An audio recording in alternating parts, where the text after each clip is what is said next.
జర్నలిస్టుల సంక్షేమం పట్ల కాంగ్రెస్ ప్రభుత్వం శీతకన్నుతో వ్యవహరిస్తోందని మాజీ ఏఎంసీ చైర్మన్ పాల సాయిరాం అన్నారు. సిద్దిపేట పట్టణంలోని ఎమ్మెల్యే క్యాంపు కార్యాలయంలో బీఆర్ఎస్ నాయకులు ఎడ్ల సోమిరెడ్డి, కోల రమేష్ గౌడ్, ఇతర బీఆర్ఎస్ నాయకులతో కలిసి మీడియా సమావేశం నిర్వహించారు. ఈ సందర్భంగా మాట్లాడుతూ సమాజంలో బాధ్యత గల పౌరులుగా ఉన్న జర్నలిస్టుల సంక్షేమం పట్ల ప్రభుత్వం చేతులెత్తేసినట్లుగా వ్యవహరిస్తుందన్నారు. తెలంగాణ ప్రాంతంలో ఉండే యూట్యూబ్ ఛానళ్లను ఆ రోజు ఉండే పత్రికా విలేకరులను అందరినీ కూడా వాడుకొని నేను వచ్చిన తర్వాత పత్రికా రంగాన్ని అభివృద్ధి చేస్తా అని, పత్రికా విలేకరులకు ఇప్పుడున్న దానికంటే రెట్టింపు వారికి కావాల్సినటువంటి ఇండ్ల స్థలాలు ఇస్తా అని, వాళ్ళకు కావాల్సినటువంటి ఇండ్లు కట్టిస్తానని, ఏదైతే ప్రజలకు ఏ విధంగానైతే నువ్వు అబద్ధపు హామీలు అబద్ధపు మాటలు చెప్పినవో అదేవిధంగా జర్నలిస్టులను కూడా మోసం చేసినావు.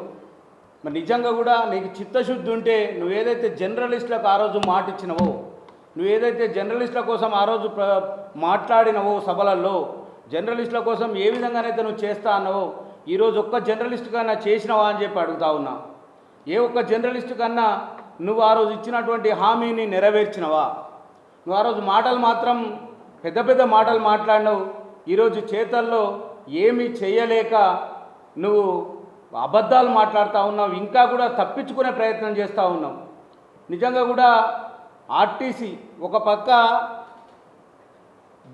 మహిళలకు ఉచిత బస్సు ప్రయాణం అని చెప్పి ఆ ఉచిత బస్సు ప్రయాణము ఏదో ఒక తాత్కాలికంగా ఎక్కడైతే పాత బస్సులు ఉన్నాయో ఆ బస్సులను రిపేర్ చేయకుండా గ్రామాలకు అప్పుడు 10 బస్సులు పోతే మండల హెడ్ క్వార్టర్కు ఇప్పుడు 2 బస్సులు కూడా వచ్చే పరిస్థితి లేదు. ఆ బస్సులనే ఈ మహిళలను ఎక్కించి కొట్లాటలు పెట్టిస్తాం. ప్రభుత్వం మహిళలకు మేము ఎంతో చేస్తున్నాం, మహిళలను కోటీశ్వరం చేస్తున్నాం మాటలు మాట్లాడుతూ ఉన్నాం. నీకు నిజంగా చిత్తశుద్ధి ఉంటే ఈ పండుగ పూట ఆర్టీసీ ఛార్జీలు పెంచుడు కాదు, బస్సులు ఎక్కువ పెంచు. మహిళలకు నీకు నిజంగా చిత్తశుద్ధి ఉంటే ఈ పండుగ వేళ చాలామంది రద్దీగా ఉంటుంది. నువ్వు బస్సులు పెంచి ఒక్క మహిళను కూడా టికెట్ లేకుండా పంపించే ప్రయాణం నువ్వు చేయాలి. నీకు దమ్ముంటే నువ్వేం చేస్తావు?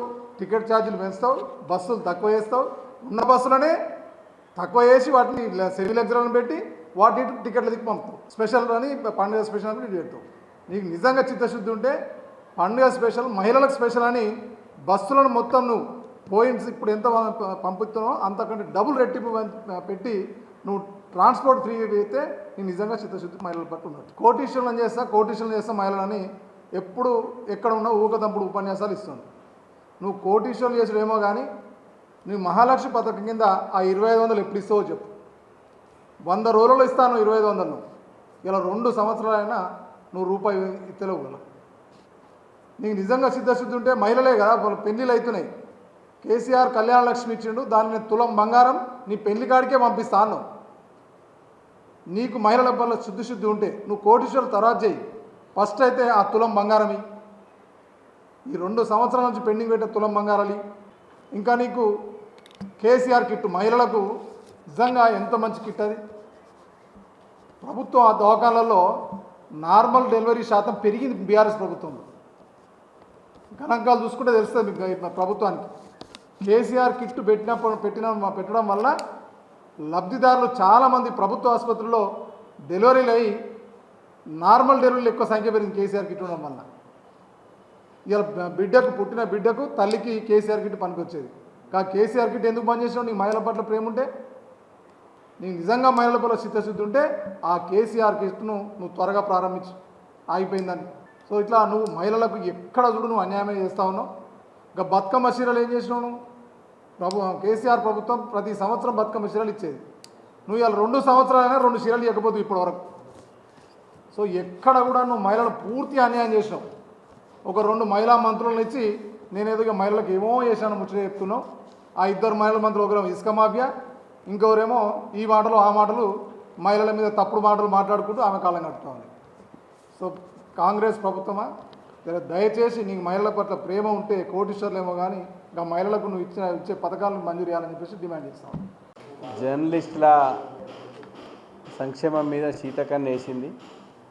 ఇటు అక్రిడేషన్ల విషయంలో కావచ్చు, ఏ రకంగానైతే అన్ని వర్గాలను ఈ ప్రభుత్వం విస్మరించిందో అదే రకంగా ఈ సమాజంలో ఒక బాధ్యత కలిగిన పౌరులైనటువంటి జర్నలిస్టుల ఆ రంగం మీద కూడా సీతకన్ను వేసింది. వారి సంక్షేమం పట్ల చేతులెత్తేసినట్టుగా ప్రవర్తిస్తుంది ప్రభుత్వం.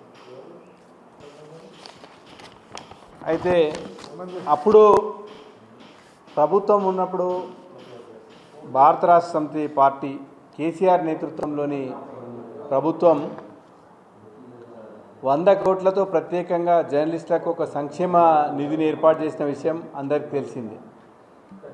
అదే రకంగా సుమారు రాష్ట్ర వ్యాప్తంగా ఒక 30,000 మంది జర్నలిస్టులకు అక్రిడేషన్లు ఏర్పాటు చేసి తద్వారా అక్రిడేషన్ ద్వారా అటు జిల్లా స్థాయిలో కావచ్చు, రాష్ట్ర స్థాయిలో కావచ్చు, వాళ్ళ అర్హతలను బట్టి అటు బస్ పాస్ల విషయంలో, అదే రకంగా ఇళ్ల స్థలాలు పట్టాల విషయంలో కూడా ప్రభుత్వం చాలా కేసీఆర్ నేతృత్వంలోని గులాబీ జెండా ప్రభుత్వం చాలా వారి పట్ల ప్రేమతో వ్యవహరించింది. కానీ ఇప్పుడు మీరు ఇంకా కోవిడ్ విషయంలో కూడా చూడొచ్చు. కరోనా విషయంలో మొదటి దశ, రెండో దశలో 2 దశల్లో కలిపి 50,000